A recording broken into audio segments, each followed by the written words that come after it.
Hello and welcome back, viewers. I'm Kriti Mehta. You're watching at the World Report on NewsX World. Let's start with a look at some of the top headlines this hour. Ukrainian President Volodymyr Zelensky expresses hope that US brokered peace talks next week in Geneva will be serious and substantive, but voiced concern that Ukraine was being asked too often to make concessions.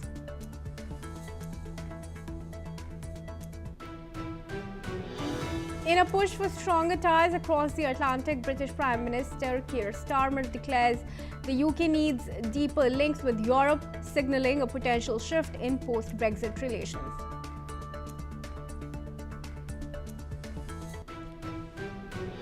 UK Secretary of State Marco Rubio emphasizes transatlantic unity, stating the US and Europe belong together amid ongoing global challenges facing the Western alliance. Following a major political victory in Bangladesh, BNP leader Tariq Rahman calls for national unity after his party's win, urging reconciliation in the divided nation.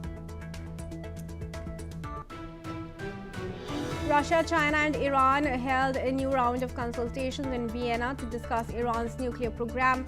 Meanwhile, the talks precede next week's International Atomic Energy Agency Board of Governors session.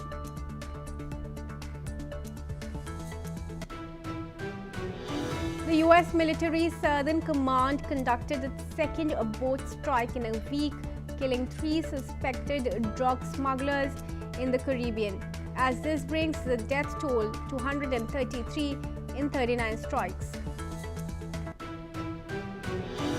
According to European Union observers, Bangladesh's 2026 parliamentary elections, which saw the BNP win a landslide, were credible and completely competently managed.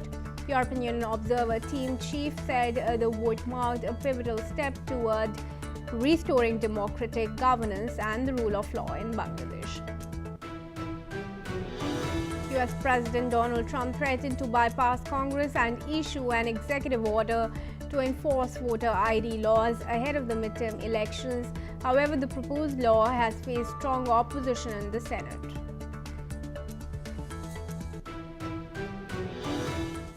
Alright, viewers, on to now the top focus here. The US Central Command, or the CENTCOM, has reportedly carried out 10 strikes in Syria between February 3 and 12, targeting more than 30 Islamic State positions. The strikes has focused on ISIS infrastructure and weapons storage. Meanwhile, in Munich, Syrian Foreign Minister Assad Hassan al-Shabani has led a delegation that met US Secretary of State Marco Rubio on February 13 at the Munich Security Conference. The talks addressed Syria's political and security landscape, with both sides reaffirming the importance of Syria's unity and territorial integrity. SDF Chief Mazloum Abdi was also present at the meeting, sitting alongside al-Shabani. This high-level meeting has marked a significant step following the recent agreement between the Syrian government and the SDF. Saul Satka, political commentator from Tel Aviv, joins me in this discussion. Saul, how is it that these strikes were being carried on for almost 10 days and really not much news came out about it? Yeah, well, you wouldn't expect much news to come out about it except via the Americans who are conducting the strikes, because after all, people are attacking ragtag terrorists living on the edge of the desert. So not much news comes out of that unless the Americans tell us it's happening. We would expect this to continue indefinitely, essentially, because the ISIS threat is never going to be completely removed. That part of the world has been the source of random violence and chaos for pretty much the entirety of human history, and nothing will change immediately. But the critical aspect for the Americans in the region is to maintain a level of stability, to particularly allow what they hope to see in Syria, which is a rebuilding, to begin, and also to protect the Jordanian monarchy from any kind of jihadi infiltration. Is it also very likely that Syria itself may have reached out to the US with this concern and they have colluded in launching these strikes at IS targets? Oh, that's an interesting idea. I don't know. It's Nothing in the press release from the CENTCOM mentions anything like that, but it's possible. Certainly, while some accused Jolani of being himself aligned with ISIS, it does increasingly likely that he is no longer aligned with them, although he was, of course. All right, Soil, how long then do you think, how vast really is the IS infrastructure there, and how much longer will it take to bring all of that down, if you have any strong information on that? It is believed there are still a few thousand ISIS fighters in the Syrian desert, mostly. And well, you can assume that if they continue to get blown apart by the Americans with one airstrike a day, then over the period of years, those people will either go extinct or perhaps need to be continually replaced and replenished.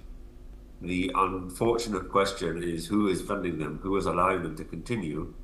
And right now, this is unclear. But there are, of course, many actors who want to have maximal chaos and to keep the US and Israel and other people pinned down with this kind of thing. Iran, for example. Although Iran, of course, disclaim any kind of responsibility for ISIS and consider them, at least ostensibly, as enemies. And so really it will continue until the funding dries up, until the reservoir of radicalized people who are always lining up to serve in the name of a global caliphate will entirely dry up. And that probably will never happen. But they can be kept at bay. They can be kept at minimal threat risk with attrition from West and its allies. All right. Saul, thanks very much for your comments here. We appreciate you joining us and speaking to us. And now moving ahead, viewers, NATO Chief, NATO Secretary General Marco Rubio has said that Russia is facing mounting economic and military pressure as its war in Ukraine drags on. Speaking in Munich, Rubio said Russia's oil revenues have fallen by around 1/3, adding that Moscow is burning through its sovereign wealth fund to sustain the conflict. Rubio also pointed to what he described as crazy losses suffered by Russian forces on the battlefield, estimating that around 65,000 Russian troops have been killed or wounded over the past 2 months. On diplomacy, the NATO chief said the alliance and the United States remain fully aligned on the issue of potential peace talks, stressing that NATO and Washington are on the same page. He reiterated that any peace negotiations must be led by Ukraine and must respect its sovereignty and territorial integrity, while warning that Russia should not be allowed to benefit from its aggression. Rubio said NATO will continue to support Kyiv militarily and politically as pressure on Russia intensifies. Let's now welcome Dr. Gilbert Doctorow, Russian affairs expert, joining us from Brussels in this discussion. Dr. Doctorow, thanks very much for joining us. It's good to see you. If you would have heard the address that Zelensky gave at the Munich conference today, he clearly said that even in the trilateral talks, it so appears that the US seems to ask Ukraine of more concessions than Russia. How do you respond to those statements? Well, concessions is an interesting word. The reality is that Ukraine has lost the war, not is losing the war, has lost the war by all conventional understanding of what a winner and what a loser is in a war. They have lost what it took them 8 years to build.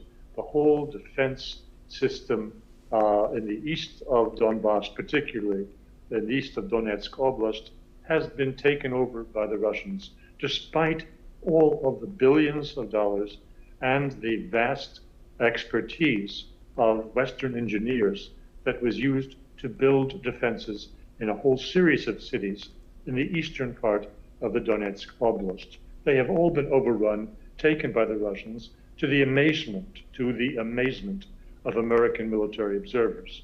Of course, they don't speak about that openly because it would sound defeatist. But the reality is that the Russians are now within striking distance of total victory in Donbass.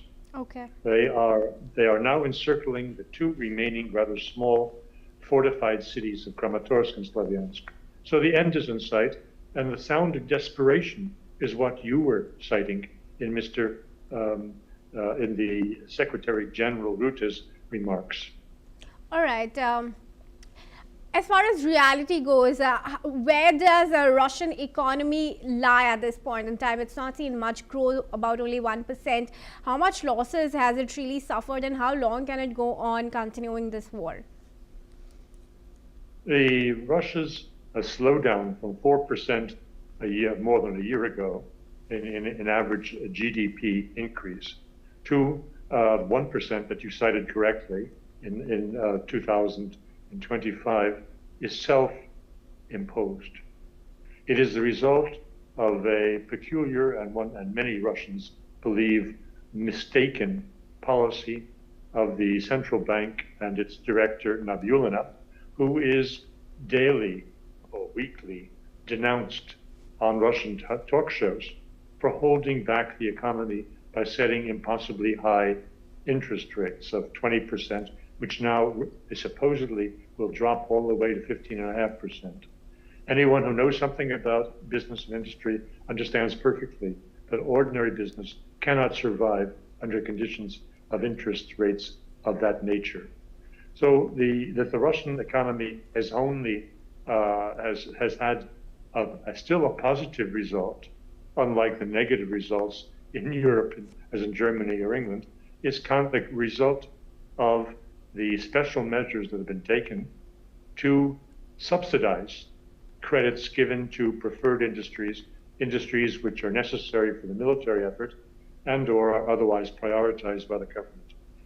That has saved the Russian economy from what otherwise would have been much worse results from a 15 or 20% prime interest rate. Sure. Doctor, to continue to stay on with me, let's discuss some other aspects of the war. Viewers, 5 European countries, including Britain, France and Germany, have accused Russia now of poisoning opposition leader Alexei Navalny in prison using a rare toxin. The allegations were made on Saturday during the Munich Security Conference. The UK Foreign Office stated that Russia targeted Navalny with the lethal toxin due to fear of his opposition. The statement was issued ahead of the second anniversary of Navalny's death. Britain also confirmed it had reported Russia to the International Chemical Weapons Watchdog.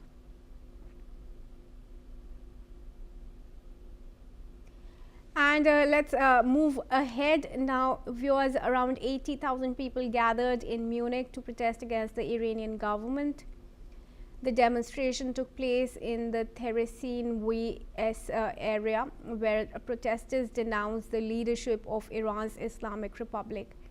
The rally followed the deadly repression of nationwide protests in Iran last year. The protest coincided with the Munich Security Conference, where world leaders were meeting nearby.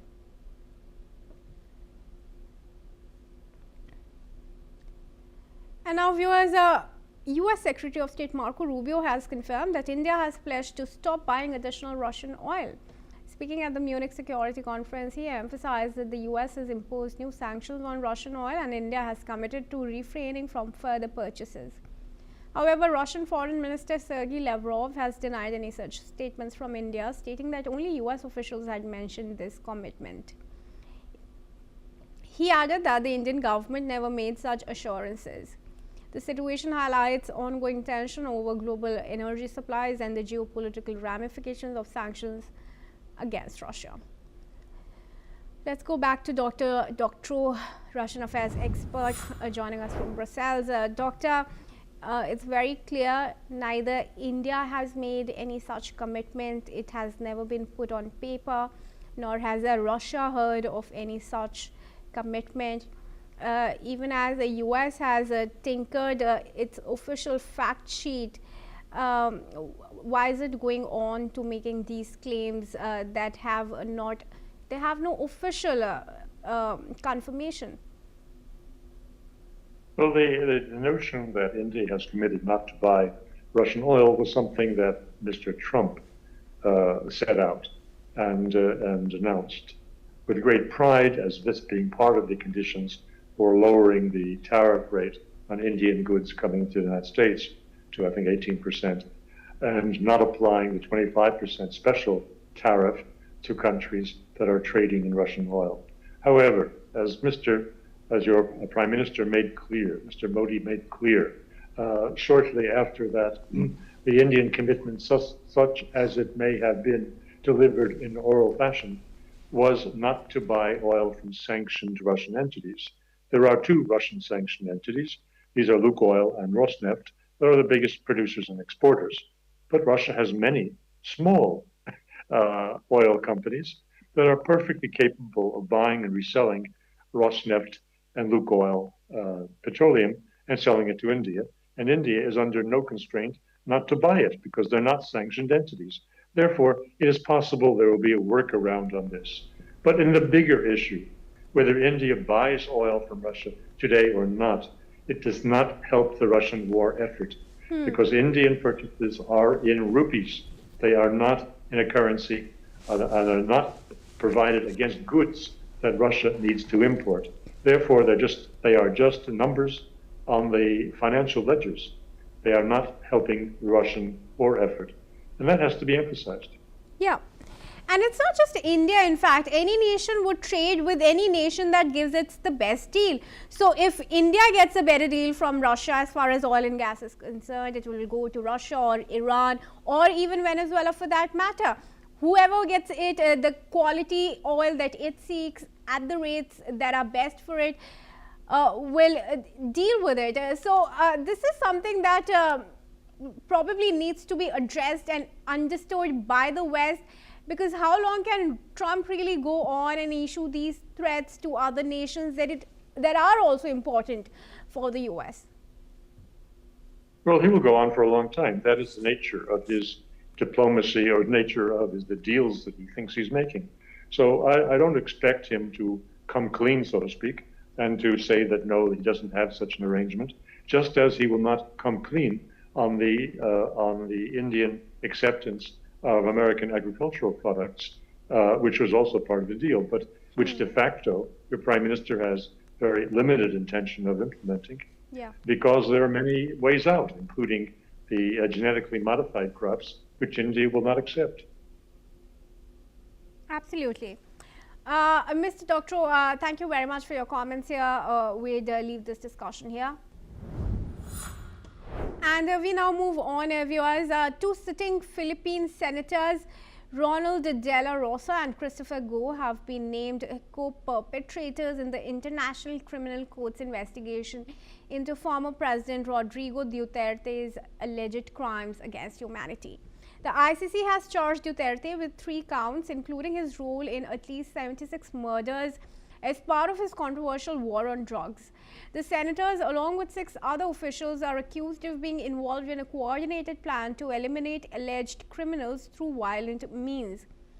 The trial is set to begin with a confirmation of charges hearing on February 23.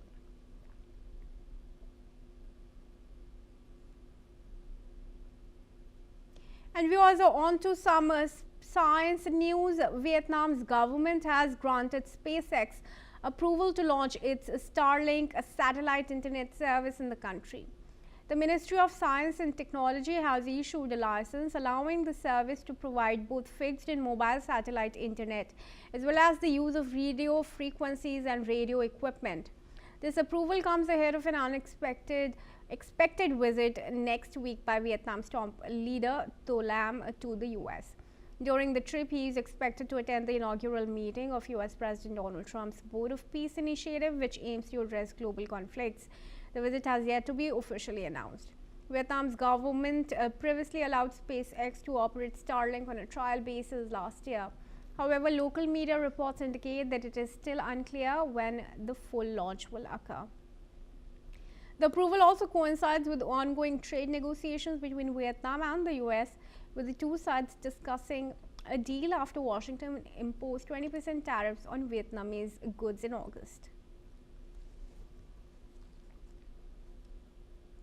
Now moving ahead, viewers, France's flood alert system is operating at an unprecedented pace as storms continue to batter the country. For the past 30 days, France has been under continuous orange or red alert, the highest warning levels.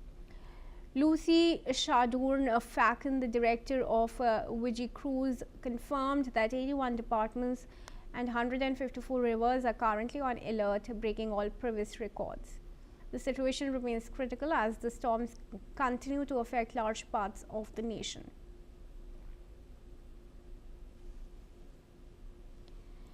And moving on to some news from Nigeria, the Independent National Electoral Commission has officially set February 20th, 2027 as the date for Nigeria's presidential and National Assembly elections. The announcement comes alongside the governorship and state assembly elections scheduled for March 6 next year. INEC Chairman Professor Joash Amupiptan highlighted key election timelines, including the start of party primaries from May 22nd to June 20th, 2026.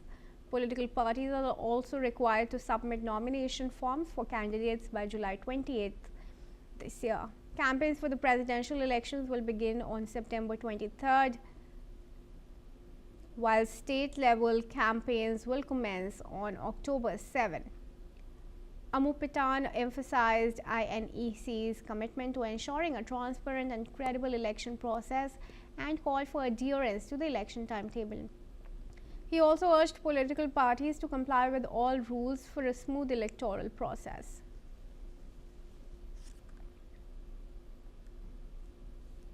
And now on to some tech news. NVIDIA CEO Jensen Huang will not attend the India AI Impact Summit next week in New Delhi, the company confirmed. Huang had been expected to be one of the key attractions at the event, which will be inaugurated by Indian Prime Minister Narendra Modi. Despite Huang's absence, the summit remains a major event set to bring together global tech leaders and political figures, including Sundar Pichai and Sam Altman. Discussions will focus on the impact of AI on jobs, the environment, and responsible usage. The summit, running from February 16 to 20, is expected to shape the future of AI policy worldwide. Up next was China's ByteDance has launched its upgraded Dubao 2.0 AI model, aiming to strengthen its position in the AI race. The move comes just before the Lunar New Year holiday, when many Chinese return home, boosting the potential reach of the app. Dubao 2.0 is designed for the agent era, where AI handles complex tasks, not just answering questions. The model offers advanced reasoning capabilities, competing with OpenAI's GPT 5.2 and Google's Gemini 3 Pro, while also slashing costs. ByteDance's Dubao 2.0 leads China's AI chatbots with 155 million weekly active users, far outpacing rivals like DeepSeek and Alibaba's Qwen AI. And viewers, that's all we have time for. Thanks for watching NewsX World. For all international news and updates.